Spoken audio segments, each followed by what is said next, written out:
Vamos a hablar en los próximos minutos con Alexander Weiss, es gestor de fondos, experto en energía y en materias primas de la gestora Erste Asset Management. Alexander, thank you so much for having us a few minutes. Thank you for having me. Greetings from Austria. Hi. War in Ukraine is accelerating the development of renewable energies. Which is the main, Alexander, the main scenario for this sector, according to your point of view?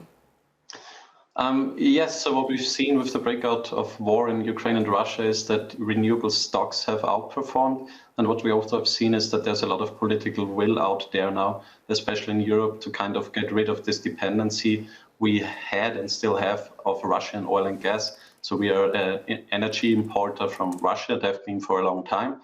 And now with this breakout of the war, we kind of changed our view and we try to get more independent. And the only way to get independent on the energy front as a European Union. So what you can do is you can divert the gas imports from another country, which is kind of difficult because gas is not very fungible.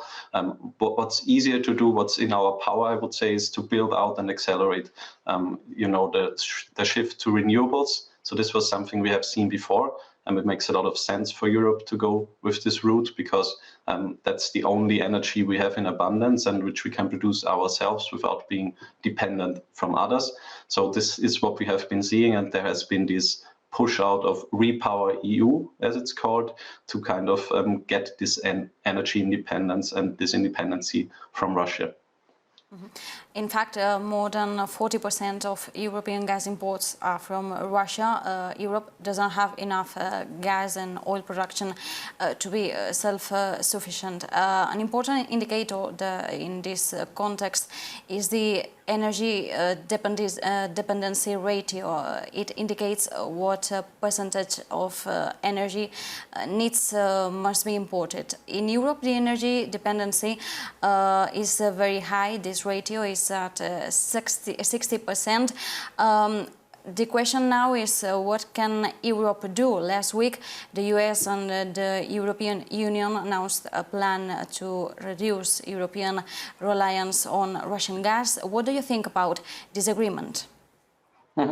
Yeah, it's important to note this year that the energy dependency rate is at 60% for all of Europe's energy needs, but it's even higher, for example, for coal or for oil. So there's an even higher dependency there, but this is not as big as a problem because it's easier transportable and it's easier shippable.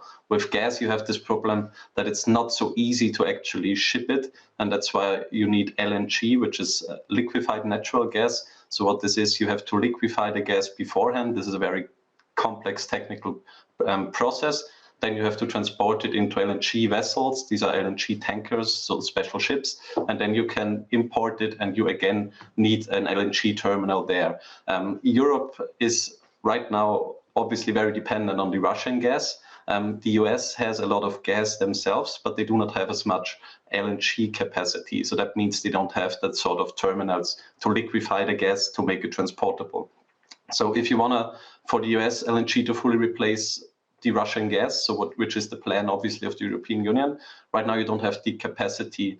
And if you look at the LNG capacity, you need it in the exporting country and in the importing country. And so on both sides, we don't have enough there right now. If you look at the US LNG in particular, there's capacities coming online, but everything that's coming online until 2025, it's already booked. So the gas is already booked. And this is mostly from Asia, so China and Japan. And these are, these have been given into contract before this crisis. And so if you want to build out now, you will need a time frame of 3 to 4 years to kind of really get online with this LNG. And you also need the ships to ship it over. So this is kind of the physical problem you have with gas. And this is also the reason why we have been so dependent on Russia, because it's very proximate to Europe. So unfortunately, we will still be dependent to some extent on Russian gas for some time to come, or for gas that is quite close to us. We had a recent call with Norwegian gas producer Equinor, and they said you can't solve physical problems with paper, meaning you can't kind of solve this physical problem with political will. So there's a lot of political will there, but in the short term, I think we still need some Russian gas. The US LNG shipments, they will help, obviously, but you will also need the Russian gas, and this is also what we're seeing now, that we are still importing the Russian gas, even through the ongoing escalations in Russia and Ukraine. Is Europe at risk of depending too much of the US with this agreement? Yes, I would say that you have to kind of see it that we as Europe, as I mentioned, we don't have the capacity to kind of pump all the oil and gas we need ourselves. So this is always the issue with being dependent on someone, be it Saudi Arabia, be it the US, be it Qatar, be it Russia. So the only thing we can do in Europe ourselves is to kind of get more energy efficient, to kind of use less energy. So the cleanest energy you use is the one you don't need. So the one that's the cleanest energy, the one you don't use. So things like turning down the heating, better insulation, energy efficiency, things like that will help a lot. Renewables, those are producing. Once the wind farm is standing, it will produce no matter what. So this is the kind of route I think one should go if you really think about being energy independent as a whole. So for us, it's not possible at the moment because we don't have the fossil fuels. But with renewable energy, like the name says, it's renewable and it's there. The wind will always blow. So this is kind of the way to go in our view, to kind of play more on the renewable part and also on the energy efficiency part. And will the expansion of storage technologies be accelerated with this scenario? Absolutely, absolutely. So I think this Repower EU plan from the European Commission is basically, it's 4 big points. So the first one, it's wind and solar, which I already mentioned. The second one, it's hydrogen. So this is, hydrogen is kind of this storage technology.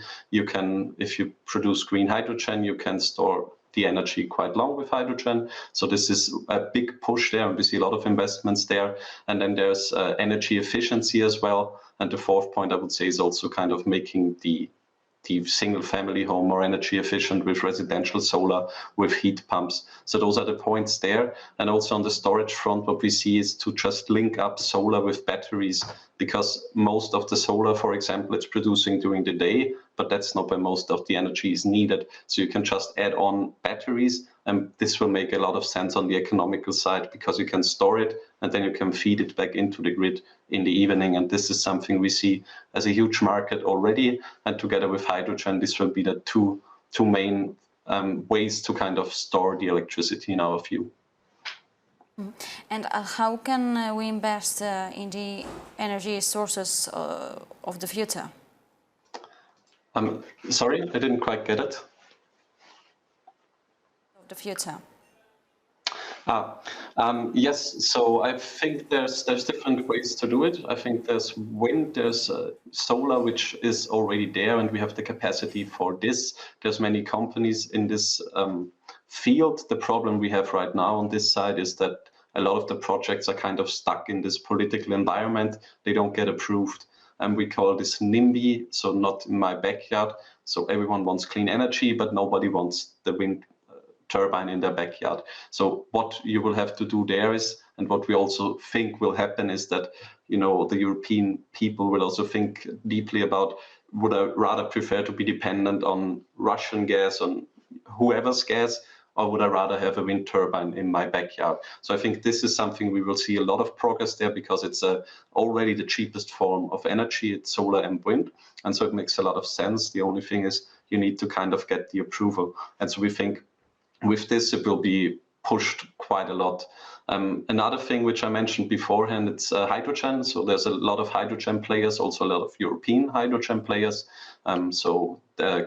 Maybe to mention also some companies, because I guess your viewers are interested in some companies. So for solar and wind, I would mention solar, it's for example, Soltec, which produces solar trackers. It's a Spanish company. On the wind side, I would mention Ørsted, I would mention Vestas Wind, I would mention Acciona Energía. For the hydrogen, as I mentioned, will be very, very important. And here we have companies like Plug Power, for example, a US-American company, or Hexagon Purus, it's a Norwegian company. And then what we'll also see is this kind of energy efficiency. And here it's a quite broad topic, to be honest. So you could add in companies there like Schneider Electric, you could add in Kingspan, you could add in Styco. So there's really quite a long list of companies in there. So if you're interested, you can look up Erste Green Invest, which is our fund, and you can just get some inspiration there of the companies that are active in those fields. Thank you so much, Alexander Weiss from Erste Asset Management. It's been a pleasure. Thank you very much. Bye-bye.